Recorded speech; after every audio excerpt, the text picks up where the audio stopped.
Dis-moi Amen bien. Lève les mains dans la présence de Dieu. Et voilà, de ouvrir ton esprit rapidement de sa parole. Au nom puissant de Jésus, le Seigneur.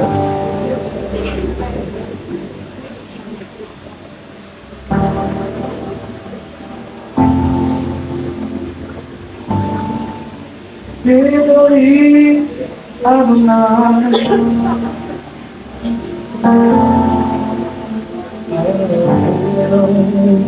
Elohim Adonai,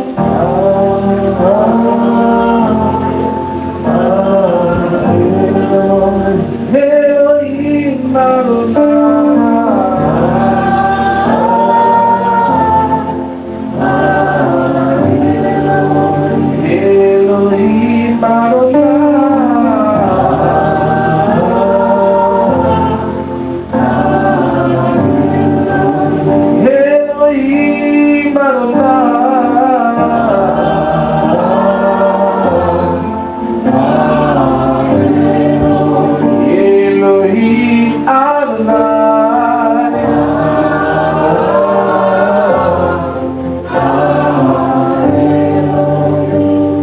Merci Seigneur.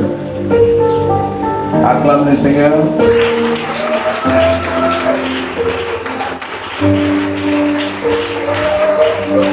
Amen.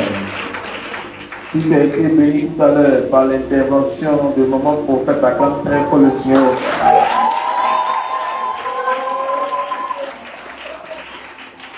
Qui accompagne dans la puissance dans la louange. Psaume chapitre 22, à partir du verset 1.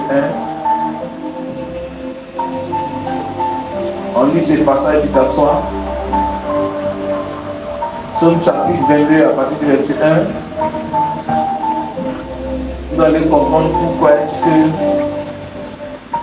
Dieu agit dans la louange. Ensemble, disons un et trois.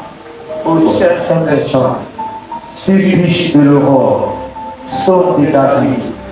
Mon Dieu, pourquoi m'as-tu abandonné et t'éloignes-tu sans me secourir, sans écouter ma plainte? Mon Dieu, je prie le jour et tu ne me réponds pas, la nuit et je n'ai point de repos. Pourtant, tu es le Saint, tu sièges au milieu des louanges d'Israël. Tout le monde. Pourtant, tu es le Saint, tu sièges au milieu des louanges d'Israël. Pourtant, tu es le Saint, tu sièges au milieu des louanges d'Israël. Et dernière fois, pourtant, tu es le Saint, tu sièges au milieu des louanges d'Israël. Assois-toi. Maintenant, dis à ton frère à côté de toi, voici pourquoi Dieu agit dans les louanges. Allez, pourquoi Dieu agit dans les louanges? Pourquoi Dieu agit dans les louanges? Parce qu'il siège au milieu des louanges. Dis-moi Amen. Donc tout à l'heure, quand mon prophète était à l'œuvre dans la louange, dis-moi Amen, une louange prophétique, la louange en harmonie avec l'instrumentiste et tout le peuple de Dieu est en train de louer le Seigneur, la main de Dieu est descendue. Dis-moi Amen. Pourquoi? Parce que par vos louanges, vous avez établi le siège de Dieu au milieu de vous. La vie de Dieu siège. Hein? Ensemble, de toi, tu sièges. Tu sièges. Dis-moi Amen. Oh, le mot siéger ici en hébreu. Lorsque. Hey, mon inspiration. Alléluia. Amen. Dis avec moi siéger ici. Dans le mot hébreu qui a été établi, dis-moi Amen, c'est dans un tribunal. Le mot siéger ici, c'est un terme juridique. Dis-moi Amen. C'est-à-dire que Dieu s'assoit comme dans un tribunal pour prendre des décrets. Dieu comme pour prendre des décrets. Donc, ça veut dire que dans ta louange, quand ta louange atteint un maximum qui attire Dieu pour siéger, pour établir son trône, L'objectif, c'est de prendre des décrets à ta faveur. Donc ça veut dire que si tu étais coupable, il te rend innocent au nom de Jésus. Si tu avais péché, il te pardonne au nom de Jésus. Si tu avais besoin de délivrance, tu étais captif, il t'apporte la délivrance. Il te fait sortir des prisons. Celui qui me dit Amen, bien béni. Regarde maintenant ton frère, à chaque fois qu'il aura louange. Dis encore à ton frère, à chaque fois qu'il aura louange. Ne manque pas de te mémorer ce verset-là. Pourquoi? Parce que Dieu siège. Bien quand Dieu prend des décrets. Bien quand Dieu prend des décisions. En la faveur du peuple qui le loue. Qui a compris cette vérité? Lorsqu'on est en train de louer Dieu, parce que, écoutez, si vous avez de la terre en Afrique ici, quand on dit on va adorer Dieu, qu'est-ce qui se passe?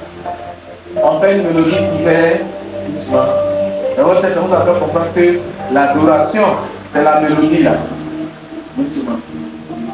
Et la louange, c'est la musique du cours. Viens faire tout ça là, viens faire la musique du cours. Et la musique est là. On appelle tout ça là la louange. Tu comprends ça aujourd'hui? Si tu me comprends, dis-moi Amen. On appelle tout ça là la louange. Parce que la vie du siège, il n'a pas dit du siège au milieu des adorations et des... Non. La vie du siège au milieu des louanges. Maintenant, louange, offrande, prière. C'est l'ensemble de tout ça là on appelle adoration. Aujourd'hui là, vous êtes venus adorer votre Dieu.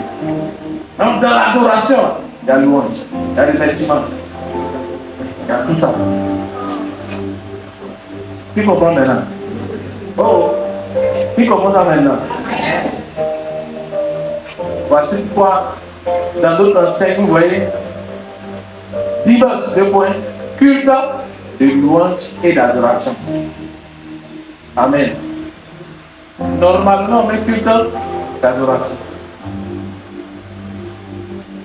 Parce que tout ça, c'est l'ensemble de l'adoration. Maintenant, quand l'adoration atteint un niveau, Dieu maintenant se présente.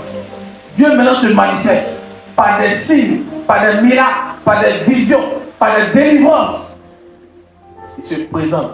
En ce moment précis, quand vous lisez la Bible, toutes les personnes qui ont adoré Dieu, ils ont rencontré Dieu. La Bible dit leur visage était face contre terre. Ça veut dire que tu as réussi à faire descendre Dieu par ton adoration. Donc, il se présente à toi, tu ne peux pas te dire, et tu as le visage face contre terre. Oh! Dieu pas la gagner. Dis maintenant à ton frère dans l'adoration à la providence. Dis-lui ça encore. Vous voyez que vous ne pouvez pas dire tout ça là à la nuit de l'exaucement. Dis-moi Amen. Dis avec moi à l'adoration. Dis-lui dans l'adoration, il y a la providence divine. Dans l'adoration, Dieu vient pour pouvoir des besoins. Il vient pour agir. Et il vient pour se révéler. Il vient pour se présenter. Il vient pour se manifester. Il vient pour révéler une facette de lui que tu n'avais pas encore découvert auparavant. Voici pourquoi Dieu est multidimensionnel. Qui me reçoit? C'est une introduction de ce que tu viens de faire tout à l'heure et de ce que tu viens de voir tout à l'heure. Amen. Normalement, chaque dimanche, on doit adorer Dieu, on doit avoir des signes et des manifestations. Mais ça va dépendre de ton cœur. Est-ce que ton cœur est totalement et pleinement dans ce qui est en train de se faire? À partir de lui, quand tu es à l'église, dis je m'en vais pour adorer. C'est dans cette adoration qu'on sait tout ça. Dis, offrande, louange, prière, tout ça. Qui me reçoit? Et dans l'adoration, maintenant, on rencontre Dieu. Dans l'adoration, Dieu se présente à nous. Dans l'adoration, Dieu se manifeste. Dans l'adoration, Dieu agit. Alléluia. Et pour adorer, on se prépare pour adorer. Même nos parents se préparent pour adorer. C'est vrai ou c'est faux? Ils se préparent pour adorer. Ils ne vont pas comme ça au bord de la rivière au hasard. Ils ne vont pas comme ça dans la forêt au hasard. Ils se préparent. Ils préparent le sacrifice. Ils préparent tous les éléments qui composent l'adoration. Ils se mettent devant la rivière maintenant. Où est maintenant tout ce qui se passe. Les paroles, les danses, les sacrifices, tout. Qu'est-ce qui se passe? Quand ils ont fini de faire tout ça là, ils viennent de faire quoi? D'adorer les dieux. C'est clair maintenant? J'ai dit c'est clair maintenant? Yes. Donc l'adoration ce n'est pas le rythme là. Dis-moi amen. Tout ça c'est la louange. Donc l'adoration, ce n'est pas seulement dire ce que Dieu est. Vous voyez, ce sont avec qu'on parle. Ce n'est pas faux, c'est vrai. Mais ce n'est pas seulement dire ce que Dieu est. Dis-moi amen. C'est tout ce que Dieu nous explique. La louange, ce n'est pas dire ce que Dieu fait. Seulement. C'est pas ça. Dis-moi amen. C'est tout un tout. La louange, c'est un tout. C'est dire ce qu'on fait. C'est dire ce que Dieu fait. Et ce qu'il a en même temps. Exemple. Vous qui allez amener un griot. Le griot, il fait quoi? Les éloges, on appelle ça comment? Il fait les louanges. C'est ça, non? Dans les louanges qu'il fait, il dit ce que la personne est et ce que la personne fait. Vous avez jamais vu ça? Donc, vous voyez qu'on ne peut pas limiter l'adoration à dire ce que Dieu fait. Parce que la louange elle-même se fait ça. La louange, c'est ce que Dieu fait. Et c'est qu'il est. Oh, je viens de. Oh my God. Est-ce que je vais le faire du bien à quelqu'un? Yes. Et là, tu vas dire, en 5 minutes, on va t'expliquer quelque chose. Allons-y maintenant sur un texte de base du dimanche passé et on va prier le Seigneur parce que mon prophète, par le Saint-Esprit, a déclenché quelque chose, il ne faut pas l'arrêter. Exode chapitre 4, verset 22 à 23.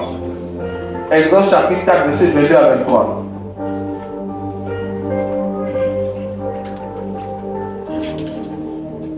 Ensemble, 1, 2, 3. Tu diras à Pharaon, ainsi parle l'Éternel. Israël, mon fils, mon premier-né. Verset 23. Je te dis, laisse aller mon fils pour qu'il me serve. Si tu refuses de me laisser aller, voici, je ferai périr ton fils premier-né.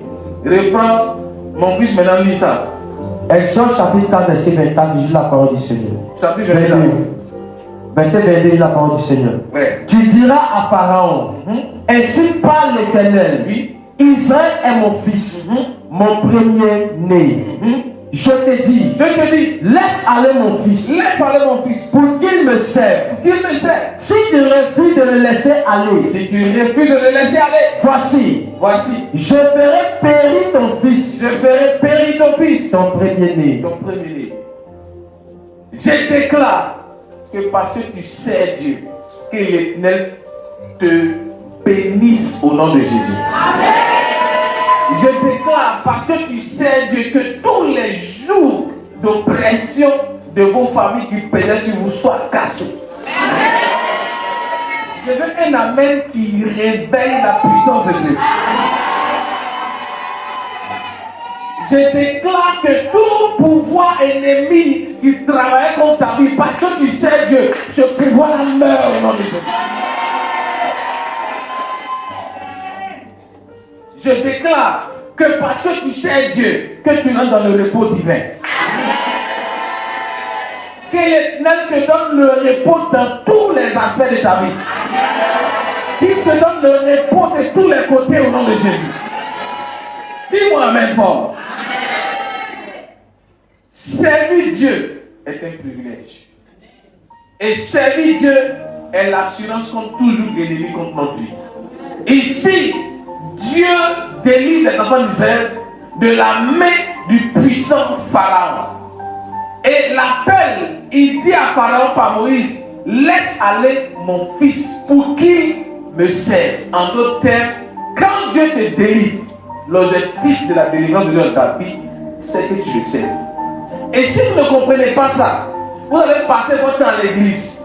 Et rien ne va arriver dans votre vie parce que vous n'avez pas compris cette notion. Dieu ne te délivre pas pour que tu sois libre. Il te délivre pour que tu viennes le servir. Il dit laisse aller mon peuple pour qu'il me serve. Donc le but de ta délivrance, c'est que tu serves Dieu. Je l'ai déjà dit dimanche passé. Donc celui qui veut entrer dans les profondeurs, va dimanche passé. Va écouter l'enseignement. Dis-moi amen. Dis à ton frère, le service Dieu est un privilège. En d'autres termes, quand tu comprends ça comme ça, Dieu me délivre du jour de l'oppresseur pour le servir. Tu comprends et tu réalises automatiquement que servir Dieu est la plus grâce de Dieu dans ta vie. Servir Dieu est un privilège. Pourquoi? Parce que j'étais sous l'oppression. J'étais sous le joug de l'ennemi. Je souffrais. J'étais dans les peines, dans les douleurs psychologiques, mentales, physiques. Et un Dieu m'a regardé, il m'a aimé. Et il a décidé de me libérer. C'est ça, non? Et quand il me libère, il veut que je le serve. D'abord, il me libère pour mon propre bien. Et il veut que je le serve pour bénéficier de lui, Dieu, sa bonté. Voici pourquoi ne voyez pas le service de Dieu comme un fardeau trop lourd à accomplir. Voyez le service de Dieu comme une opportunité de Dieu pour vous bénir. Une opportunité que Dieu vous donne pour pouvoir exprimer le potentiel et la grâce qu'il a mis en vous. Voyez le service comme l'opportunité que Dieu te donne d'accomplir ta destinée prophétique sur la terre. Voyez ce qu'on a dit dimanche passé. Un chrétien qui ne sert pas Dieu est en train de cacher sa vie sur la terre. Donc si Dieu est prêt à te libérer, tu dois automatiquement mettre dans ton esprit que toi aussi tu dois être prêt à le servir. Et servir Dieu est une assurance. De la même manière, on parle d'assurance maladie, assurance santé, assurance décès. Servir Dieu est toi ton assurance contre le joug de Satan. Plus tu sers Dieu, plus Dieu te protège. Plus tu sers Dieu, plus Dieu combat pour toi. On ne dit pas amen bien. Plus tu sers Dieu, plus Dieu se met de ton côté. Quand tu sers Dieu, c'est un privilège. Quand tu sers Dieu, c'est un honneur. Quand tu sers Dieu, c'est une grâce. Quand tu sers Dieu, c'est une faveur. Et je ne veux pas la peine de dire amen. Et je vous ai dit, pour pouvoir servir Dieu, vous devez être disposé et disponible. Amen fort. Celui qui n'est pas disposé, disponible, ne peut pas servir Dieu. Deux, je vous ai dit, pour servir Dieu, Dieu doit devenir le centre de votre vie. Je parle à quelqu'un. Et à ton frère, tant que Dieu ne devient pas le centre de ta vie, tout ce qui entre dans ta vie, comme problème, comme difficulté, ne peut jamais passer. Parce que Dieu n'est pas le centre de ta vie. Mais quand il devient le centre de ta vie, tout ce que tu vas entreprendre va aboutir. Même si tu vois sur ton chemin quelques résistances. Et troisième, je vous ai dit, pour servir Dieu, il faut être un homme ou une femme engagée. De la même manière, de l'autre côté, nos cousins, ils sont prêts à mettre sur des bombes et crier ce que vous connaissez pour tuer des milliers de personnes. C'est des personnes engagées. Ils sont tellement engagés qu'ils ont mis devant leur vie, prêts à mourir pour cette cause-là. Un homme engagé, c'est un homme qui est prêt à mourir pour une cause, qui est prêt à mourir pour une vision. Et je vous assure, l'œuvre de Dieu vaut la peine pour s'engager. L'œuvre de Dieu vaut la peine pour être un homme et une femme engagés. Quand je pense à des personnes qui financent des milliards des terroristes pour faire du mal aux gens, à combien plus forte raison, nous qui faisons du bien par le Saint-Esprit, on ne doit pas aussi nous financer pour aider l'humanité à avancer. J'ai parlé à l'esprit de quelqu'un et il me dit avec bien. Regarde ton frère, dis-lui, ne sois pas préoccupé par tes propres affaires. Sois préoccupé par les affaires de Dieu. Plus tu te préoccupes des affaires de Dieu, plus tu te préoccupes de tes affaires.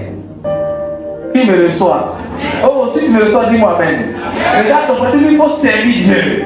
Et dis-lui, c'est le temps de servir Dieu. Dis-lui encore, c'est le temps de servir Dieu. Job chapitre 22, le verset 21 à 25.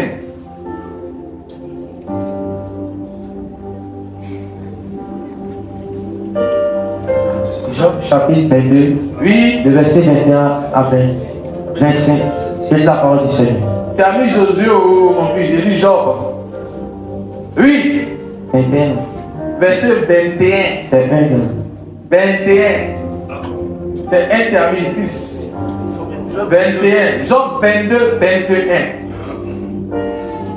Job chapitre 22, verset 21 à 25. Écoutez. Quelle est la parole du Seigneur? Oui. Attache-toi donc à Dieu. Après avoir écouté le fait que tu dois servir Dieu et respecter ses principes, disposition, disponibilité, Dieu au sein de ta vie, un homme ou une femme engagée, voilà ce que tu dois appliquer. Dis-moi amen, tu dois t'attacher. Dis amen avec moi. Amen. Il dit attache-toi donc à Dieu Et tu auras la paix. et tu auras la paix. Tu jouiras ainsi du bonheur. Tu jouiras ainsi du bonheur. Attache-toi à Dieu au nom de Jésus. Amen. Je dis attache-toi à Dieu au nom de Jésus. Amen. C'est une parole certaine. Si tu t'attaches à Dieu en étant disposé et disponible, en mettant Dieu au centre de ta vie, en étant un homme ou une femme engagée dans son œuvre, dans le service, la Bible dit tu auras la paix. La Bible dit tu jouiras ainsi du bonheur. Verset 22. Verset 22. Suivez.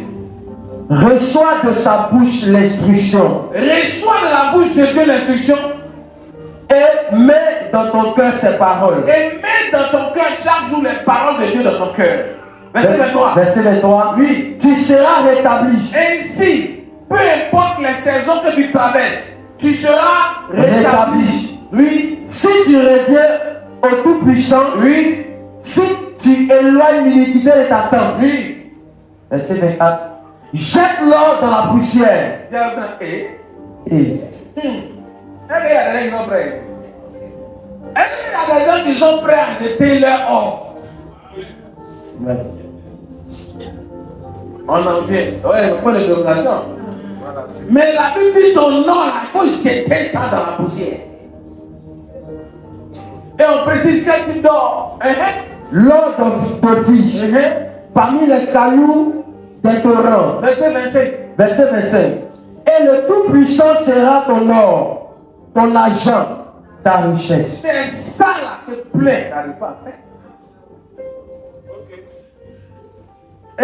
On ne me parle pas. J'ai dit qu'on ne me parle pas. Et à ton frère, lui cesse de vivre pour le matériel. Encore. Et Dieu lui commence à vivre pour Dieu.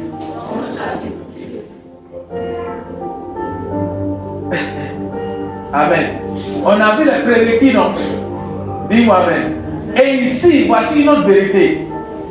Que l'argent, quand on est jeté l'or dans la poussière, ça veut simplement dire qu'il ne faudrait pas que l'argent soit ton maître. Mais on dit que Dieu, verset 25, verset 25, 1, 2, 3, et le Tout-Puissant sera ton or, ton argent, ta richesse. C'est très clair là. Hein? Reviens. On va faire quelque chose. Reviens. 1, 2, 3. Jette ton or. Jette l'or dans la poussière. L'or d'Ophir parmi les cailloux du torrent. Et puis dit quoi? Le Tout-Puissant sera ton or. Donc, je vous pose la question. À quel moment Dieu devient le trésor d'une personne sur la terre? C'est à partir du moment où il jette son trésor dans la poussière. C'est une expression. Ça veut simplement dire, à partir du moment où ton cœur n'est plus attaché à l'argent, à partir du moment où l'argent n'est pas ton maître ni ton Dieu, à partir du moment où tu te détaches du matériel dans ton cœur et que tu établis Dieu à la place, la vie de Dieu devient. Il dit, et le Tout-Puissant sera. Là, il y a des gens ici là, ils viennent à l'église, hein, ils prient, hein, mais le Tout-Puissant n'est pas encore leur or, il n'est pas encore leur richesse, il n'est pas encore leur bien,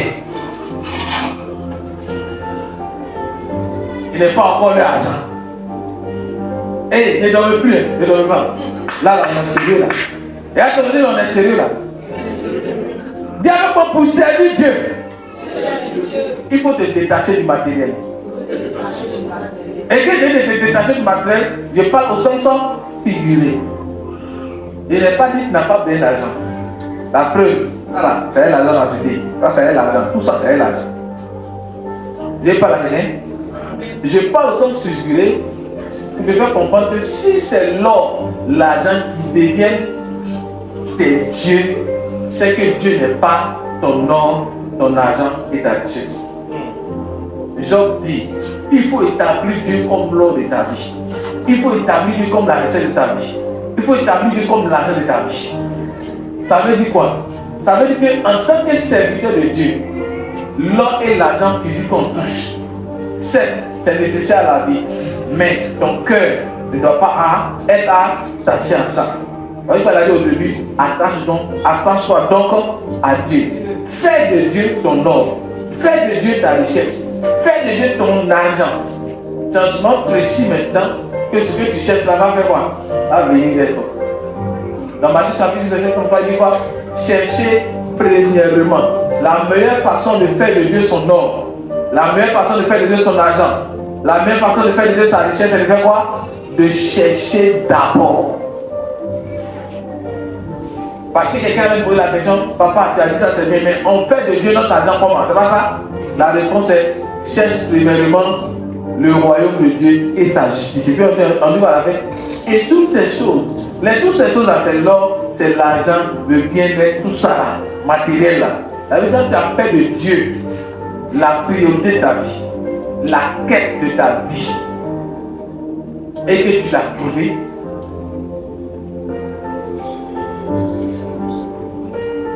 La vie, ça te sera donné. Tu ne vas pas chercher, on va te donner. Mais dis à ton nom, on ne te cherche pas. On te donne. Qui cherche la linge? Je déclare que tu ne cherches plus, mais qu'on te donne. Amen.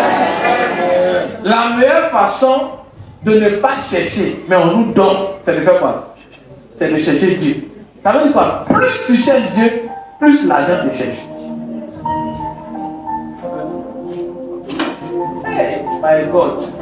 Je dis plus tu cherches Dieu, plus l'argent te cherche. Plus tu cherches Dieu, plus l'or te cherche. Plus tu cherches Dieu, plus la richesse te cherche. Pourquoi? Parce que c'est à Dieu qu'appartient l'or et l'argent. Quand tu fais de Dieu ta richesse, ça veut simplement dire que tu as la richesse.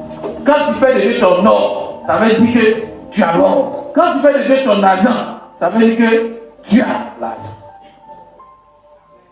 Dieu est esprit, n'oubliez pas. Il y a comme Dieu esprit, n'oubliez pas. Il y a un colonel, je ne sais pas si c'est Burundi, Ouganda, je ne sais pas c'est dans quel pays, mais c'est dans les pays de l'Est là-bas comme ça, au niveau de l'Afrique là. Le gars, il avait des gars de corps pas possible. Il était protégé jusqu'aux dents. Dis-moi amen. Maintenant, il y a ton frère. Lui-même, il a oublié que Dieu est esprit. Invisible, qu'on ne le voit pas. Malgré toutes ces armées qui le protégeaient pour éviter la mort, il est mort seul dans sa chambre. Il est mort seul dans sa chambre. Entre celui qui a la capacité d'ôter la vie, il n'est pas la guerre, et celui qui veut te tuer, celui qui veut arracher tes biens, celui qui veut provoquer dans ta vie un accident, entre celui qui ôte et qui redonne, et puis ce dernier, qui craint celui qui ôte. Nous, notre erreur, c'est quoi? C'est qu'on n'a pas la crainte de Dieu, mais on a la crainte des hommes. Or, aussi longtemps que tu as la crainte des hommes, tu ne peux jamais avoir la victoire sur les hommes. Vous ne pas que vous devez donner un mystère sans faire trop de durée, moi-même. Sinon, la lutte entre Jacob et puis l'ange, c'est ce mystère-là. Dis-moi même. Et vous parlerez de ça plus tard. C'est parce que Jacob a vaincu la crainte des hommes qui reprend une certaine dimension avec Dieu. Mais je ne parlerai pas de ça aujourd'hui, car ça sera trop fort pour vous. Dis-moi même. Oh, Dieu par laquelle il est même fort. Regarde ton frère, du Père de Dieu ton or. Fais de Dieu ta richesse. Fais de Dieu ton argent.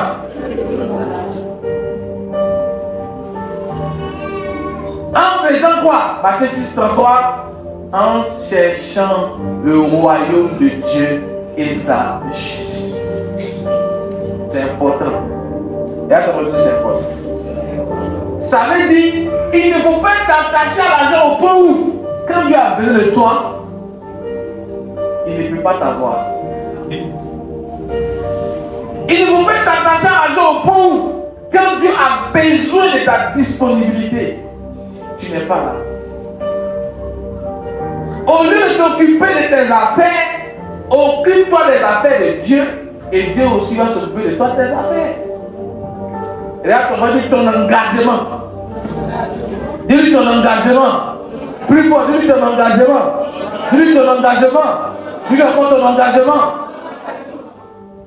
Dans la maison de Dieu, va déterminer ta destinée prophétique. En d'autres français, ta destinée prophétique dépend de la qualité de ton engagement dans la maison de Dieu. Ta destinée prophétique dépend de la qualité de ton engagement dans la maison de Dieu. Parce que ne soyez pas étonnés. Ne soyez pas étonnés quand parmi vous, certains sont à un certain niveau de spiritualité et que d'autres ne sont pas à ce niveau-là. Ça dépend de la qualité d'engagement de chacun dans la maison de Dieu. Je déclare que la qualité de ton engagement dans la maison de Dieu, dans l'œuvre de Dieu, dans le service de Dieu, soit profond au nom de Jésus. Alléluia. Un point important. Regarde ton frère, il faut servir Dieu avec tes trésors. Encore plus fort. Exode chapitre 10, verset 11. On va voir quelque chose. Quand Dieu te délivre et que tu viens le servir, il faut le servir avec tes trésors. Sers-le avec tes biens. Sers-le avec ton argent. Sers-le avec ton or. C'est ta façon à toi de lui dire en réalité, c'est toi Dieu qui est mon or. C'est toi Dieu qui est mon argent. C'est toi Dieu qui est ma richesse. Dieu parle à Moïse. Et Dieu dit à Moïse de dire à Pharaon de laisser le peuple aller. Maintenant, quand Pharaon a commencé à voir les signes et les miracles, Pharaon a commencé à dire à Moïse, je suis d'accord. Ils n'ont qu'à aller dans le désert pour servir l'Éternel. Mais lève-moi là, va rester ici. Va au verset 10. Allons-y. Verset 10. Oui. Oh, le verset 9 aussi. Verset 9, allons-y. Moïse répondit, oui. Nous irons avec nos enfants. Écoutez, 1, 2, 3. Moïse répondit, Oui. Nous irons avec nos enfants. Dans le contexte, ils sont où? Dans le désert pour Adorer Dieu. servir. Il laisse mon fils aller me servir. Donc ils seront servis. C'est pas ça? Oui. Maintenant, Pharaon il a compris. Vous pouvez partir. Moïse maintenant dit quoi? Il a te préciser une chose de Pharaon. On s'en va, hein, mais on ne va pas seul. 1, 2, 3. Moïse répondit, Oui. Nous irons avec nos enfants Nous irons avec nos enfants et nos vieillards, et nos vieillards, avec nos fils et nos avec nos filles, fils et nos filles. avec nos brebis et nos bœufs. Dis avec moi, non. Non. Normalement, c'est les hommes qui doivent partir. Mais Moïse précise, on s'en va avec les hommes, mais on s'en va avec eux. Nos brebis et nos bœufs. Nos brebis et nos bœufs. Car c'est pour une fête en l'honneur de l'Éternel. Car c'est pour nous Une fête en l'honneur de l'Éternel. Pharaon leur dit, oui, que l'Éternel soit avec vous. qu'il était avec vous. Tout comme je vais vous laisser aller. Oui, Vous oui, et vos enfants. oui, Prenez garde. oui. Car le malheur est devant vous. Verset 11 maintenant. Non, non. Oui, Allez, vous les hommes, oui, et servez l'Éternel. Car c'est là ce que vous avez demandé. Et on les chassa de la prison du Pharaon. Verset 24 dans le même chapitre. Verset 24. Oui, Pharaon appela Moïse oui, et dit, et dit, allez, allez, servez l'Éternel. servez l'Éternel. Il n'y aura que vos brebis et vos bœufs qui resteront. Et vos enfants pourront aller avec vous. Vous voulez aller servir Dieu, non? Allez-y le servir, mais votre argent, laissez ça ici. Ah, vous dites, est-ce que vous savez que le grand combat dans le service de Dieu que tu mènes, le diable va chercher à quoi? À t'empêcher de servir Dieu avec tes biens. Et c'est ce qu'il y a beaucoup de gens ici. Pharaon, on l'a symbolisé à l'image de Satan, à l'oppresseur, à l'homme fort. Et à ton frère, dis-lui, si ta personne sert Dieu et que ton argent ne sert pas Dieu, ton service là est incomplet. Yes. Et Pharaon sait ça très bien. Le diable là, il veut pas que tu le serves avec tes biens. C'est là qu'il a ses enfants un peu sur TikTok, sur Facebook, un peu partout dans le monde. C'est eux qui vous découragent pour dire vous êtes bêtes, vous partez donner tout votre argent à votre pasteur. Vous n'avez jamais entendu ça? C'est les argents des pharaons. Ils ont l'air de vous décourager de servir Dieu avec vos biens. C'est pas aujourd'hui que ça a commencé. C'est depuis longtemps. Pharaon dit allez servir. Vous m'avez pas crié, c'est bon. Allez servir, mais laissez vos brebis, laissez vos biens là ici. Moïse dit non. On ne va même pas faire ça. On va partir avec nos hommes, jeunes, filles, jeunes gens, vieillards, hommes, femmes. On va partir avec eux. Mais on va partir aussi avec nos biens, nos brebis, nos bœufs. Et puis il précise, parce que c'est pour nous une fête à l'honneur de notre Dieu. Donc Moïse a fait donner une autre définition du service de Dieu. C'est quoi? C'est une fête à l'honneur de l'Éternel. Quand vous servez Dieu, en réalité, vous êtes en train de faire une célébration à l'honneur de l'Éternel. Oh, les gens ne vont pas comprendre. Yes! Voici quoi tu peux prier pour le Seigneur. Comment je peux célébrer ton nom s'il n'y a pas? Quand tu as dit dans ta parole que c'est en ton honneur une fête. Mais Seigneur, comment je peux te célébrer si je n'ai pas de biens? Donne-moi les biens pour que je te célèbre. C'est une meilleure façon de prier. Que Dieu ouvre les portes financières dans ta vie. Amen. Mais il y a comment tu pries. Seigneur, ouvre les portes de ma vie. Bénis-moi, bénis-moi, bénis-moi. Lâche-moi les sous. Je souffre. Oh Seigneur, je souffre. Je souffre. Amen. Il n'y a même pas l'intérêt de Dieu dans ta prière. Quand Dieu te regarde, il sent qu'il y a un ingrat patenté à tirer. Un ingrat potentiel. Quelqu'un qui sera ingrat demain, on le voit par ses actes. Au moment des offrandes, au moment des dons, au moment des dîmes, au moment de donner ses biens à Dieu. Je vous parle par expérience. Je vous parle par expérience. Ce n'est pas Dieu qui m'a dit, c'est c'est moi qui parle. Je vous parle par expérience. Les gens qui n'aiment pas donner à l'église sont des ingrats potentiels.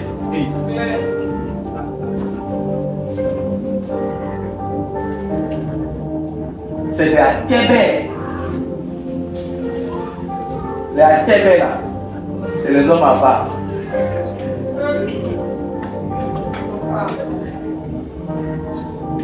Au lieu de vivre pour Dieu, ils vivent pour leur bien matériel. Luc chapitre 16, à partir du verset 12, je ne tombe pas. Il dit gardez-vous de toute avarice. Car la vie d'un homme ne dépend pas des biens, de ses biens aussi futurs dans l'abondance. Dis-moi amen. Si tu n'arrives pas à jeter ton nom et ton argent dans la poussière, c'est que tu n'es pas un niveau où tu sers Dieu à l'extrême. Oh Dieu là, ne te demande pas ton engagement, il ne demande pas ton engagement à 1%, il demande ton engagement à 100%. Toi, ton temps, ta maison et tes biens. Il ne dit pas je te veux toi, ta maison, ta personne, ton temps. Et puis il dit c'est la d'abord, c'est moi-même Dieu, je garde l'argent, ce n'est pas bien ça. C'est faux. Ensemble, nous avons lu 12, verset 15, 1, 2, 3. Puis il a dit, gardez-vous avec soin de toute avarice, car la vie d'un homme ne dépend pas de ses biens futiles dans l'abondance. Ta vie ne dépend pas de tes biens. Ta vie dépend de Dieu Esprit. Qui comprend mon message ce matin? Est-ce que je vais provoquer un déclic dans ton esprit?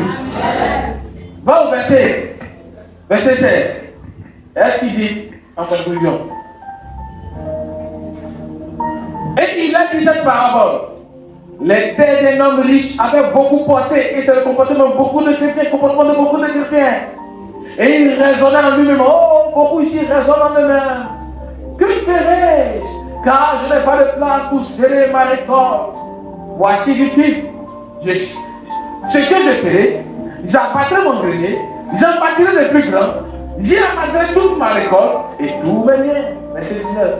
Et je dirai à mon âme, tu as beaucoup de biens en réserve pour plusieurs années. Repose-toi, mange, bois et réjouis-toi. Dis à ton frère, on verra bien. On verra bien.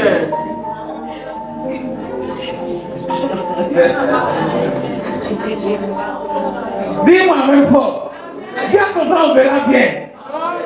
Si tu veux me voir bien, c'est que tu connais. Dis-lui, on verra bien. En tout cas, on verra bien.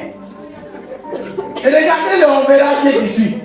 Mais Dieu lui dit, insensé, cette nuit même, ton âme te sera redemandée. Et ce que tu as préparé, pour qui cela sera-t-il? Quand vous battez pour l'or, l'argent, Dieu vous regarde comme des insensés au fait. Parce que vous n'avez pas encore réalisé que c'est Dieu qui est votre véritable trésor. C'est lui qui tient votre vie dans sa main. Le souffle de votre vie, c'est dans sa main, ça y est. Et il aimerait que ce soit lui. Dieu est jaloux. Dieu est jalousie. Quand il constate que l'argent devient ton Dieu, que lui, il est prêt à tout pour te montrer que c'est lui qui doit adorer. En tout cas, il en est ainsi de celui qui amasse des trésors pour lui-même et qui n'est pas riche pour Dieu. Il y a plein ici qui ne sont pas riches pour Dieu. Ils pensent à eux. Après eux, c'est eux. Après. Quand vous venez pour que vous bénisse, c'est pour vous-même. Vous pensez à vous. Vous ne pensez pas à la maison de Dieu. Vous ne pensez pas aux hommes de Dieu, aux serviteurs de Dieu. Ce n'est pas votre affaire. Vous, on n'a qu'à vous bénir. On n'a qu'à prophétiser sur vous. On n'a qu'à démarrer les parents. Votre vie sera à l'aise. Vous allez bien manger. Vous serez content. Et vous allez larguer sur eux. Vous le paie. Paie, ça va bien? Je sens que tu es un peu faim. Mais quand toi tu dis, tu sais Dieu, c'est le, il va t'aider. C'est qui ça? Qui fait le petit comme ça? Je me rappelle des années en arrière. Deux jeunes sont venus me voir. Et c'est dans cette année, il y a un de mes fils. Il me dit, ah, prophète, on a su une affaire. Vraiment, celui-là qui est dessus. Vraiment, prophète, déclare des paroles, prophétise, annonce pour que Dieu, maintenant, fasse quelque chose. Oh, si tu as faim et que c'est arrivé, voici. J'ai regardé le Dieu et j'ai dit, ok, je vais prier. J'ai vu dans une vision que Dieu l'a béni. Dieu a ouvert les portes dans sa vie. Dieu l'a rendu prospère. Je commence à dire, je vois. C'est fini.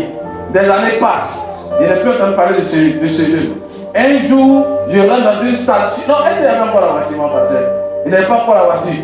J'étais au carrefour des camps. J'étais en train de marcher pour passer par la station Shell qui est au carrefour des camps. Je vois, à cette époque, les 407 étaient sortis nouvellement et ça coûtait très cher.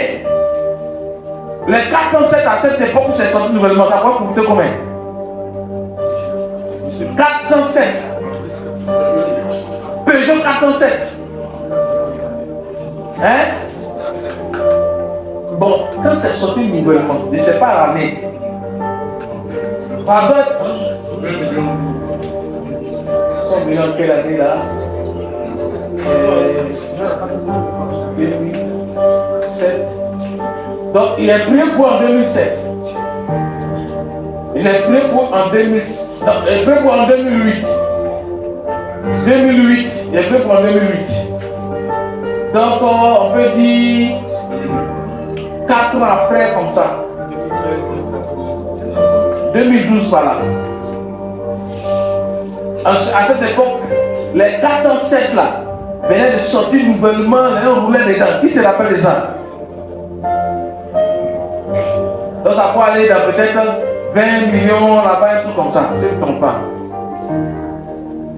Je vois parce qu'il dit, il était mince. Mais je vois qu'il a grossi le ventre un peu bien rond là, puis il est dedans comme ça. Et il me voit. En quel temps il me voit là? Je dis, wow, lui là, si Dieu le bénit, il va faire quelque chose dans l'église. Et il m'a vu, il m'a reconnu dans la voiture où il était assis. Et puis c'est là qu'on a vu. Je le regarde comme ça, toucher ça, ça vous savez plus. Je le reconnais, je dis waouh. Et puis lui, il me regarde. Ça va? C'est le prophète. Ici dépassé.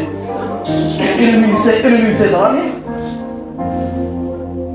C'est l'ami des bisous. Ça va bien? Et je peux continuer. Et puis, il a dit son regard. Je l'ai regardé comme c'était étonné.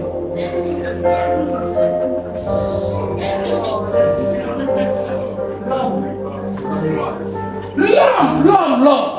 Des années plus tard, nous sommes en début de cette année, on avait mars, tout ça là. Je suis au feu de Dopi là, au feu de... Merci, au feu d'Azur. Je m'apprête à démarrer ma histoire. Voilà. Et je vois voici quelqu'un qui a dépris, qui a médit. Le monde a disparu. Et qui est en train de se chercher dans la vie. Il réfléchit, il parle seul. Il parle sur les gens comme ça. Il n'est pas fou. Mais les affaires, ça vient dans la tête. Il calcule. Il se voit, il est délabré. Et maintenant il a arrêté. Et puis il me regarde pour savoir si c'est moi vraiment ou si c'est pas moi. Tu vois, quand Dieu te bénit là, ceux qui t'ont méprisé là, ils vont te demander, c'est lui ou bien c'est pas lui. C'est quand Dieu a guéri, Jésus a guéri l'aveugle. Hein? Les gens du quartier qui le connaissaient là, ils sont dit, c'est lui ou bien c'est pas lui. C'est l'aveugle mec qui est parti là, il dit, c'est moi. Dans un chapitre, il dit, c'est moi.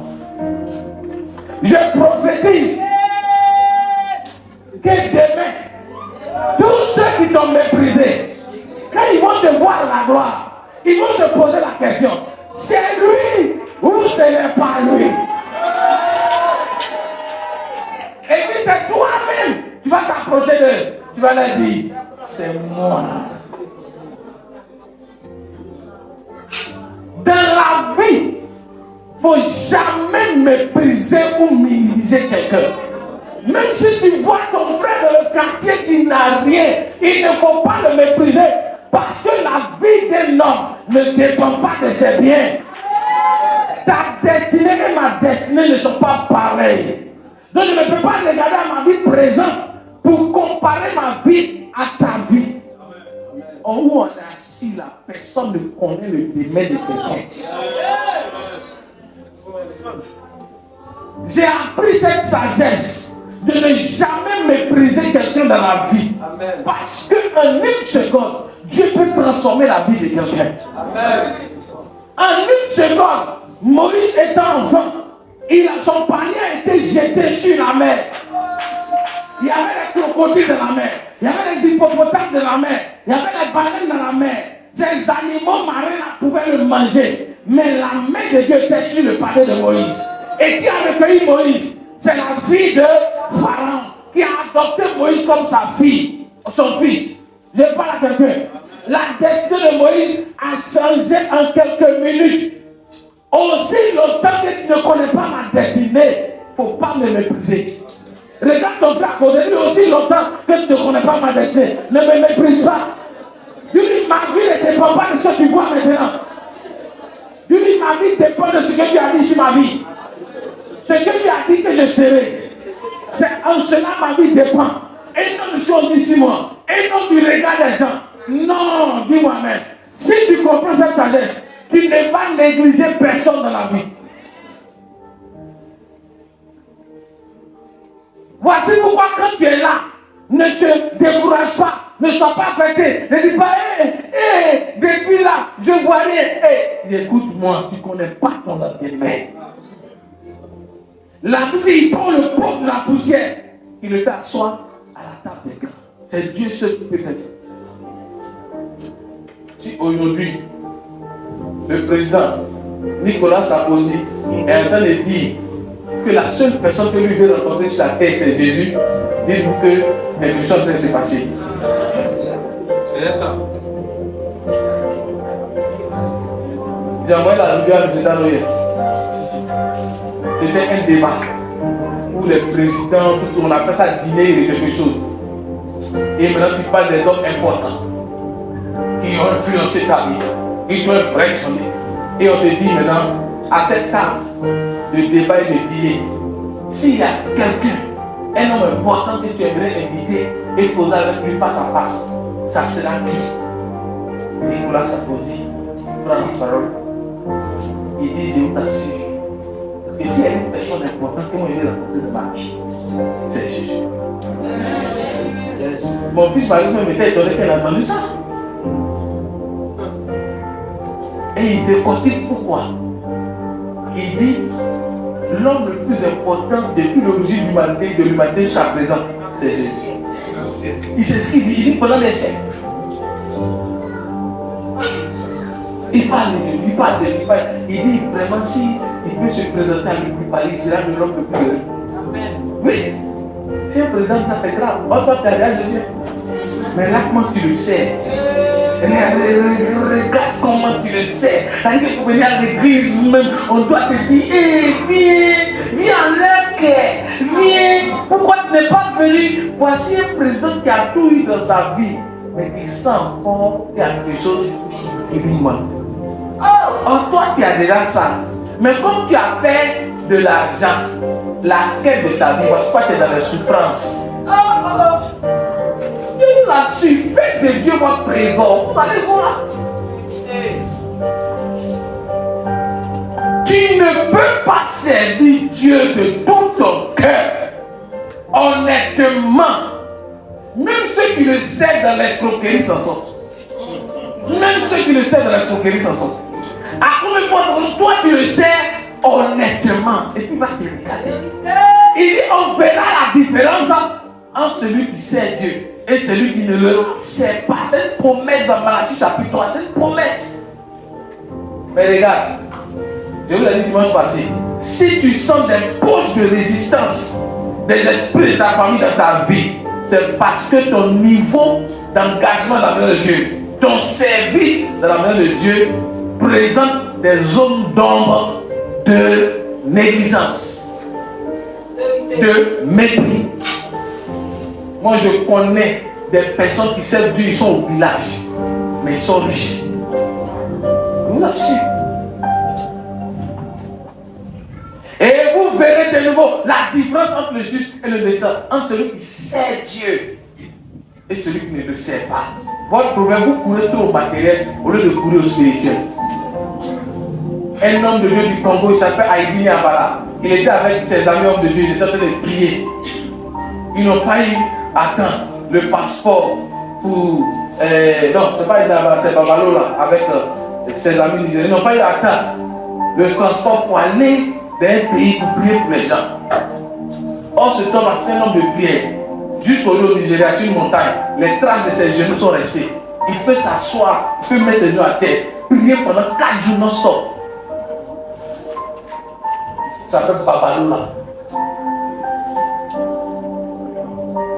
Il attrape les mains de ses frères. Il dit apprêtez-vous, on va voyager. Seigneur, on n'a pas fait partie parce qu'on a raté l'avion. Mais Seigneur, les gens, nous déclarons que nous sommes dans ce pays. Quand ils ouvrent les yeux, ils sont dans le pays.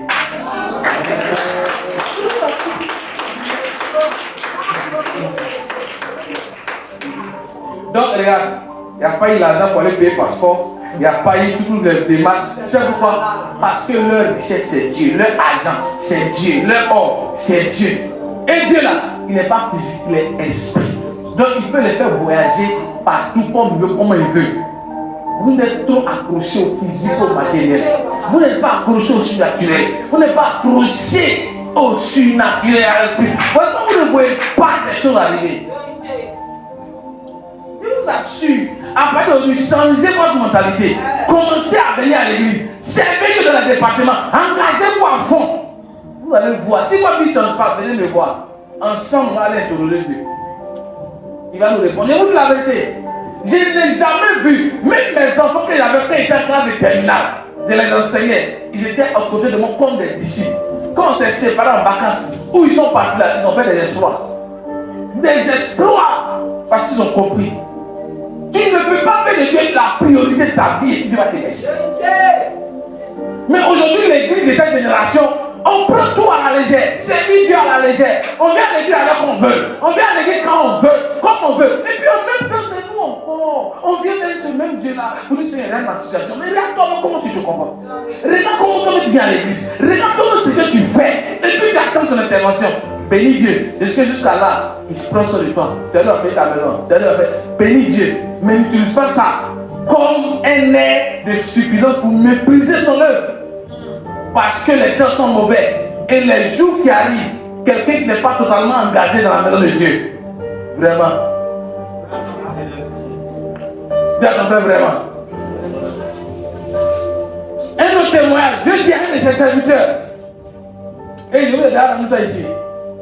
Dieu dit va à l'aéroport. Je t'envoie aux États-Unis. Il dit mais Seigneur, je n'ai pas fait le passeport. Tout. Dieu lui dit ne suis pas Dieu. Lève-toi et va. Il appelle là où il doit partir. J'arrive. Il arrive à l'aéroport avec son passeport, tous les éléments qu'il faut. Il dit Seigneur, je suis là. Ce que tu m'as dit de faire, je suis là. Il fait comment partir. Dieu lui dit tu as envie d'uriner. C'est ce que vous ne savez pas. Tout ce qui se passe en la vie, c'est. Dieu lui dit tu as envie d'uriner. Il dit c'est ça quoi avoir. Il dit pas. Il rentre dans les toilettes. Il finit d'uriner. Dans son esprit, il sort pour aller attendre la voix de Dieu. Dès qu'il sort, il est dans le pays.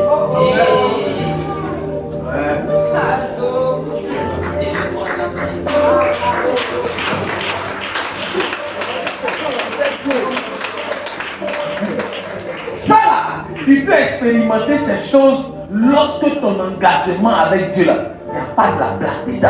Ça, vous trouvez ça étrange. Vous allez dire, c'est doï. C'est doï pour toi-même. Et c'est doï pour toi-même. Mais c'est. Regarde, vous savez au début, quand quelqu'un s'habille, c'est doï. Voici mon épouse, elle est témoin. Voici mon épouse, elle est témoin. La paix était orange avant. Elle avait un portefeuille où elle a l'habitude de placer. La veille, c'était là. C'était un samedi. On est venu au culte le lendemain. Elle enfilait sa prête au moment de partir. Elle vérifie si les dettes sont là. Elle va dire sa tête sur les pages. Or, je venais d'écouter le témoignage du pasteur Chris Oyakhilome, qui avait une toilette au stade au Nigeria. Il a un bic qu'il aime tellement. C'est ce bic-là qui prend pour méditer. Il arrive au stade, et ce bic est toujours dans sa Bible. Il arrive au stade, il ouvre sa Bible, il ne voit pas son bic. Le bic est resté à la maison. Or, il y a des choses à noter. Il peut très bien demander aux gens d'aller acheter des bics. Il dit, Seigneur, ce bic-là, quand je lis, je suis pas à l'aise. Je vais faire ma Bible. Quand je vais l'ouvrir, mon bic doit être là. Il ferme sa Bible et il ouvre son bic est là. Vous jouez. Donc, ouais, il y a cité 3 différents hommes de Dieu qui vivent des expériences naturelles similaires. Quand j'ai entendu ce témoignage, c'est le titre qui parle dans ma mémoire. Quand elle a cherché sa pièce, elle n'a pas vu. Elle a retourné son portefeuille. Il lui a dit fouille bien. Elle a sorti, il ne regarde pas bien. Dans le portefeuille, elle dit c'est pas là. Donne-moi. On me fouille dans tous les petits compartiments. Parce que tous les femmes, elles auraient. Qui a son portefeuille ici là? Les petits portefeuilles, il y a beaucoup de trous là. Voilà, les portefeuilles comme ça. Où est non? Même chose. Tiens, allez, où va voir? Elle va voir. Où est non? Elle ne s'appelle sur l'un d'avant, elle est là. J'ai fouillé dans tous les compartiments du portefeuille. Rien. Elle a déposé le portefeuille sur le lit. Nous voici maintenant en train de chercher. Et pendant qu'on est en train de chercher, je me rappelle du témoin de qui se retrouve. Il dit, Seigneur, si ce monsieur-là n'a pas menti, je déclare, remets la pièce de mon épouse dans le portefeuille au nom de Jésus. Et puis ma femme m'a dit, Amen. Elle a pris le portefeuille et puis elle fait la prière, elle a dit, Amen. Elle n'a pas ouvert. Elle a déposé, puis on a continué de chercher encore. Et il y a une voix qui lui a dit, retourne, prends le portefeuille. Vous savez, elle dit non, elle continue de chercher encore. On a renversé la chambre, les sacs, tout, partout. Et la voix m'a commencé à la demander. Vous l'avez prié, tu ne crois pas que je peux faire ça? Va tirer dans le portefeuille. Elle reprend le portefeuille. Elle ouvre, voyez sa pièce là. Je vous assure, elle te voit. Maman prophète, ça s'est passé oui ou non? Nous ne devons pas s'entendre donner un gros pays comme ça.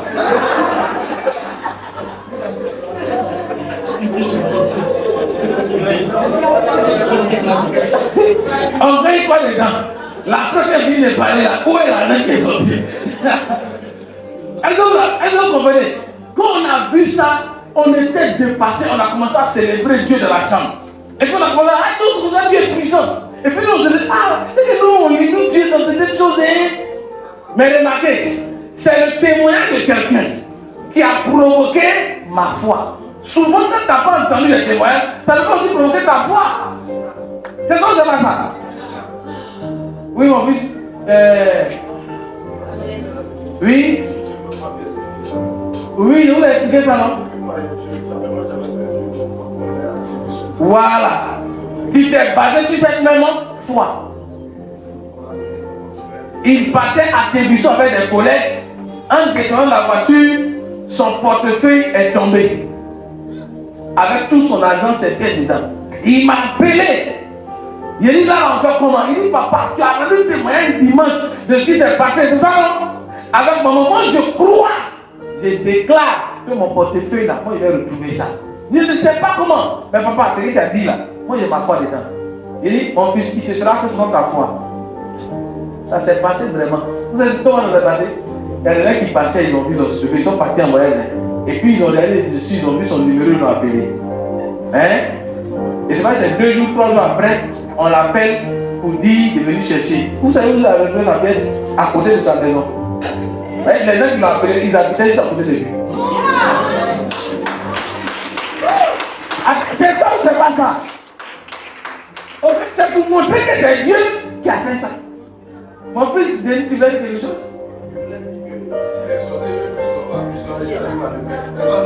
Oh, tu vas aller loin dans ta vie.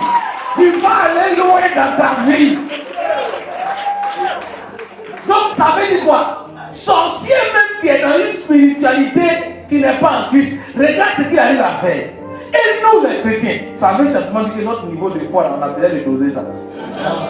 C'est tout. C'est tout. Ça veut dire qu'on a un problème avec la foi. On a un problème avec la foi des chrétiens. Sinon, écoutez, la spiritualité en Jésus est la plus puissante et la plus haute spiritualité. Nous avons un problème de foi. Sinon, on va transformer notre vie, transformer notre famille, transformer tout autour de nous par notre niveau de foi. C'est-à-dire, la foi, c'est que Dieu a dit là, tu crois, il ne réfléchit plus. C'est pas ça, c'est un quoi. Toi, tu crois, tu as dit, c'est fini. Tu ne penses plus à ça, tu ne réfléchis pas, tu as parlé comme un enfant. Et si vous avez la foi comme les enfants, et vous l'avez. Bon, vous allez dire où est le passage de lui dans la Bible? Ok, rentrons dans la Bible, dans la Bible des Actes. La Bible dit Dieu dit à Philippe, descend en Gaza.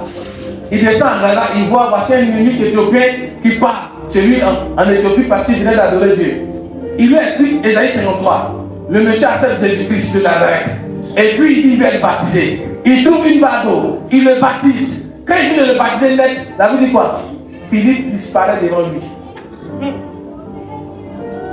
Donc, afin d'apparaître et disparaître d'un endroit à un autre là, c'est biblique. Donc les témoins où se retournent, ça c'est ça. Pas comme ça. Dis-lui, c'est pas d'origine, c'est dans la Bible.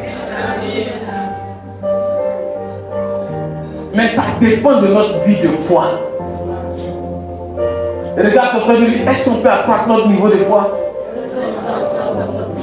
Est-ce qu'on peut accroître? Il faut cesser ça. Il ne faut pas dire oui, dans le passage de lui.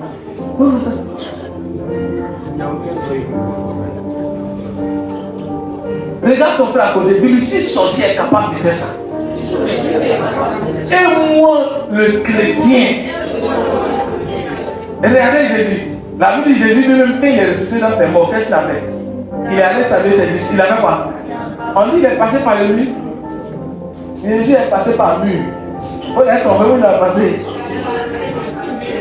Il est rentré comme ça. Dis-moi avec. Passé par le mur, bien. Et puis la Bible a parlé à ses disciples. On dit toutes les portes du temple étaient fermées. Il est rentré comment? Et regarde ton frère, c'est ton Jésus que tu adores qui a fait ça. En plus, il a marché sur l'eau. Devant ses disciples, il parlait, puis il a commencé à s'élever de terre. Après, ils n'ont plus vu Jésus, ils ont vu fumer. C'est avec Jésus qu'on s'entend du jour. Si ça produit, il veut le voir, il sait pourquoi. Ensemble, disons, un et toi. Un et toi. Quand il fut sorti de l'eau, l'Esprit du Seigneur enleva Philippe. Et le lit ne le vit plus. Donc je vous pose la question. Qu'est-ce qui fait disparaître et qu'est-ce qui fait apparaître? L'Esprit de Dieu. L'Esprit de Dieu enleva. Donc quand les hommes de Dieu, donc pour que ça arrive, les hommes de Dieu ont regardé ce passage. Ils ont eu la foi que Dieu peut les transporter de là où ils sont. Pour aller d'un endroit à un autre. La différence c'est que les sorciers là, quand ils ont fait ça, c'est leur propre force. Donc quand ils ont eux, ils voient dedans. Comme des oiseaux. Ils voient qu'ils ont des planètes ici. Or, nous les chrétiens là, on ne voit pas dedans, c'est pas la foi. Comment on se rend compte, on est déjà là, parce que c'est pas bien, pas de nous-mêmes. C'est pas le fruit de nos efforts. C'est le Saint-Esprit. Yes. Voilà, si tu travailles tout ça le Saint-Esprit, tu ne seras pas un homme surpris dans la vie. Yes. Oh, il ne s'est pas réussi à monter dans la prédication là. Dis-moi, Amen, fort bien. Amen. Est-ce que quelqu'un me reçoit? Oh, je n'entends pas bien ton Amen. Une autre expérience. J'étais fatigué un jour. Il est venu au culte le lendemain. J'étais tellement fatigué que ce jour, j'ai dormi tout. Le matin, mon épouse se lève. Elle me dit, ah, la prière que tu as fait la nuit, c'était fort, hein? J'ai dit comment? Elle dit, tu as prié toute la nuit. J'ai dit non. Je n'ai pas pu faire, non, il a testé. Parce que moi, quand j'ai pris de ma chambre, j'ai fait des allées et des venues dans la chambre. Comme ça, comme ça, comme ça. Elle dit, moi, papa, j'étais vu aller et venir. Aller et venir, prier, la prière forte. J'ai dit non, j'ai dormi. Je n'ai pas prié, je n'ai tellement parlé. Non, dis la vérité. Où est-ce que tu disais? Où est-ce que tu disais? Où est-ce que tu disais? Dis non, c'est pas moi.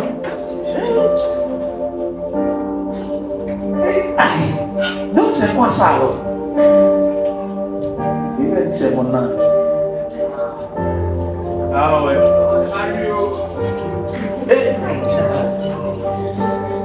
Il a dit c'est mon ange. Sinon moi-même, je dormais.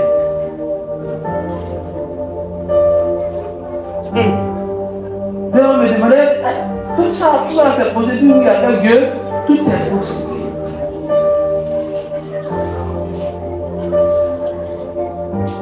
Voici quoi tu peux faire un rêve.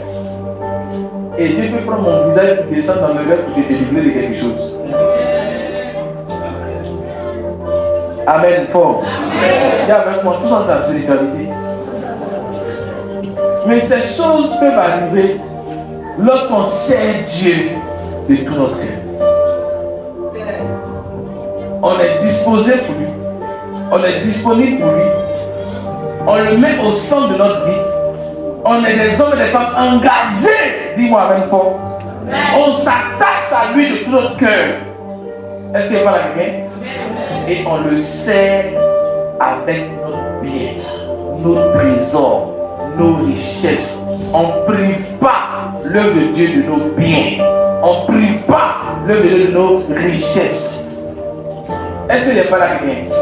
On fait en sorte que Dieu devienne notre unique trésor, notre unique richesse, notre unique or, notre unique bien. On fait en sorte que Dieu devienne cela. On le cherche en le faisant. De tout notre cœur,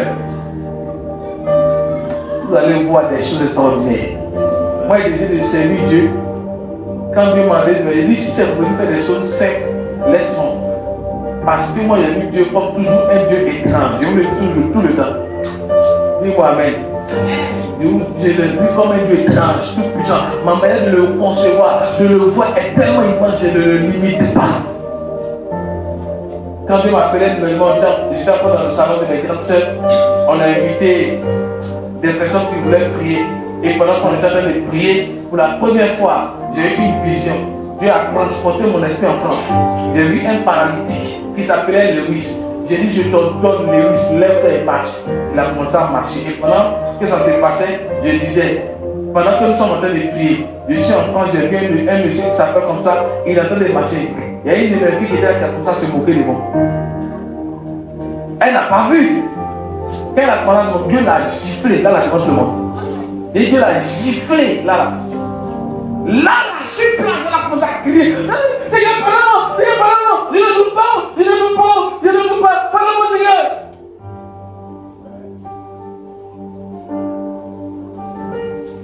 Dis-moi Amen.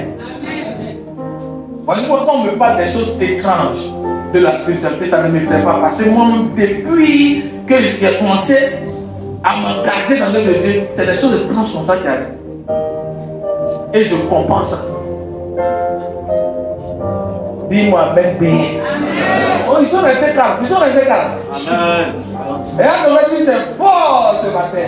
Oui, il y a des choses qu'on ne peut pas vous expliquer parce que vous ne voulez pas. Vous ne pouvez pas croire. Qui sont ceux qui sont venus se parler très tôt? Les baptisés, mais les nouvelles personnes qui sont venues. Vous avez appris des choses ou non? Oui. Vous avez appris des codes et des secrets. Yes. C'est ça dans le désert? C'est ça. L'idée c'est ça? C'est ça. Voilà. Ils ont découvert les choses. Il a dit, c'est ce que je peux faire. Parce que quand il me met à la chair, il y a beaucoup de gens qui viennent. On ne peut pas tout dire. Mais quand on venait tôt, on vous enseigne, on pose des questions et puis on vous montre maintenant. Là où c'est caché. Dis-moi Amen fort. Donc évoluer avec ça. Yes. J'ai dit évoluer avec ça. Parce que la connaissance, c'est le pouvoir. Yes. Qui m'a compris? Yes. Regarde ton frère, est-ce que tu sais Dieu est bien? Est-ce que tu sais? Dieu, ta vie dépend de Dieu. Et non de ton argent. Et une chose de ce qu'elle a dans ta main. Dieu qui a accroché à ton compte bancaire là. Dieu ta vie n'est pas, ta vie ne dépend pas de ton compte bancaire. Dieu ta vie, Dieu ton compte bancaire. Dieu ton compte bancaire participe à ta vie. Mais ta vie ne dépend pas de ton compte bancaire. C'est vrai ou c'est faux? La richesse, non, ça participe à la vie de l'homme. Mais la vie d'un homme ne dépend pas de ses biens. Ta vie dépend du souffle de Dieu qui met en toi chaque jour.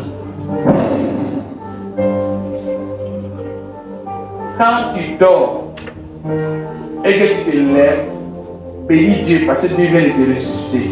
Yes. Parce que le sommeil est une demi-mort. Vous ne le savez pas. Et vous le dites aujourd'hui. Quand tu dors là, et puis tu arrives à te réveiller là, oh bénis Dieu. Ça veut dire quoi? C'est Dieu qui a mis pas encore son sou. Il t'a donné des lettres. Tu es revenu. Mais quand je pense à les gens,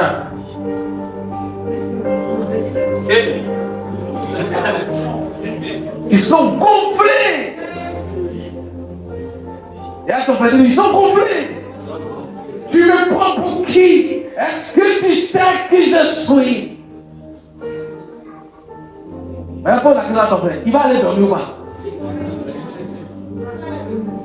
Il va aller dormir. Il va peut-être me rentrer.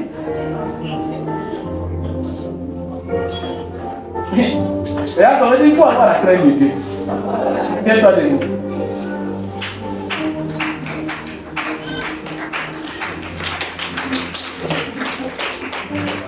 Qui a été béni par cet enseignement? Regarde ton voisin à côté. Dis-lui voisin. C'est Dieu de tout ton cœur. Sers-le avec ton trésor. Sers-le avec tes biens. Sers-le avec ton temps, ton argent. Et dis-lui le diable va toujours chercher à te décourager de servir Dieu avec ton argent. Retenez ça. Et là, on va dire le diable là, il va toujours te décourager de servir Dieu avec ton argent. Dis le diable va te dire. Dis le diable va te dire. Est-ce que toi-même tu as envie de t'occuper de toi? Et puis c'est pasteur.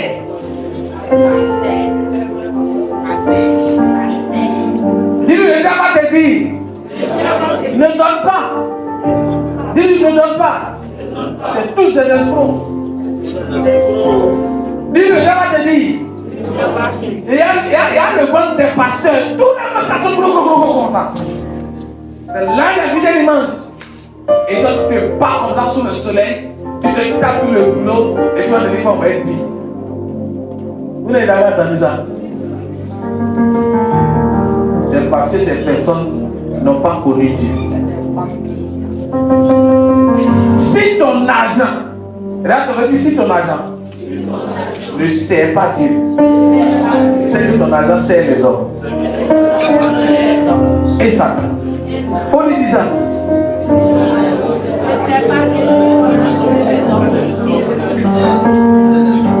Il y a des gens qui ont du mal à donner 100 000 dans le panier. Mais quand ils sont en présence de leurs amis, les hommes, ils veulent prouver qu'ils sont quelqu'un. Dans le restaurant, apportez à nous, apportez là. Toi tu vois quoi? Toi tu vois quoi? Toi tu vois, oh je paye tout. Dis avec moi les hommes. Parce que ton orgueil veut que tu te montres pour prouver à tes amis que tu es quelqu'un. Mais en étant dit, venez donner 100 000, tu es là. Ils sont venus en quoi? Ils sont venus. Tu t'es dit qu'ils vont venir se faire. Il t'est pas dit. Il t'est pas dit. Il t'est dit. Il a fait ça. C'est pas ça qu'il a dit. Il t'a dit. Faut pas donner. Maintenant, quand vous vous sentez, c'est comment? On va dire une direction. Comment vous allez dans le tout ce que vous avez à magasiner là, vous allez tout gâcher. Et puis c'est votre c'est normal. Et puis vous dites non. Mais c'est vous les mêmes encore. Alors, homme de Dieu, vraiment, le travail ça va pas. Je prie, je t'en supplie, il faut prier pour moi, il faut ceci, c'est là. Là, tu fais pitié. Passons du baba comme ça. Si nous, les pasteurs, on veut se mettre sur la radio et aller à fraternité matin, le temps, pour expliquer le tort que vous nous posez là, est-ce qu'on va s'en sortir? Oui. Mais c'est vous, hein, qui partez sur les réseaux sociaux. C'est vous qui partez sur TikTok. C'est vous qui partez dans les journaux. C'est vous qui partez à la police. C'est ça même. Pour expliquer ce que vous pouvez expliquer. Si les hommes de Dieu, ils sont comme ça. Ils ont ceci. J'ai défendu dans cette église à mes enfants de parler mal des hommes de Dieu. N'attirez pas sur vous une malédiction inutile. Parce que vous ne connaissez pas l'alliance qui existe entre ces hommes de Dieu et Dieu. Je parle à quelqu'un. Moi je connais un homme de Dieu, vous ne l'avez jamais vu. C'est quelqu'un, il peut se mettre à prier de minuit à 6 heures chaque jour. Mais il avait une faiblesse. Sa faiblesse était femme. Quand tu le vois dans son événement, on dirait que c'est une autre personne. Mais ne joue pas. Quand il prophétise, ça s'accomplit. Si tu dis demain, tu vas avoir big bleu dans ta main, ça se passe. Si tu dis demain à 10 heures, telle personne qui est rencontrée, ça se passe exactement. Pourtant, il dort, la femme. Tu vas dire quoi? Tu vas le critiquer par le mal de lui. Mais quand il fait ces choses-là, de minuit à 6 heures, chaque jour, il n'a pas. En train de prier. Ne regarde pas la faiblesse d'un homme de Dieu pour poser dans ta malédiction. C'est entre lui et Dieu. Et Dieu dit, qui es-tu pour reprocher quoi que ce soit mon serviteur? C'est moi, Dieu, qui l'ai choisi. C'est à moi qu'il doit rendre compte. Cela ne veut pas dire que quand un homme de Dieu se comporte comme ça, il a le droit de le faire. Quand Dieu dit va rendre compte, ça veut dire qu'il va payer tout ça avec Dieu lui-même. Je n'ai pas la rien. Mais vous ne rentrez pas dedans. Bien que votre Dieu ne rentre pas dedans. Et là, ton frère à côté. Dis-lui, je te respecte. Dis-lui, je te respecte. Dis-lui, je te respecte. Dis-lui, je te respecte. Dis-lui, je crois en toi. Dis-lui, je crois en toi. Je sais que tu es un grand. Je sais que tu es là loin. Je sais que tu vas prospérer. Mais toutes ces choses vont arriver. Lorsque tu vas faire de Dieu ton or, ton argent, ta richesse, lorsque tu vas le servir Dieu, lorsque tu vas le servir avec dévotion, avec abnégation, avec détermination, avec joie, avec engouement, au nom de Jésus, qui me comprend, lève ta main, maintenant commence à parler à Dieu. Commence à parler à Dieu, commence à parler à Dieu. Et je ne t'entends pas, hein? Commence à parler à Dieu.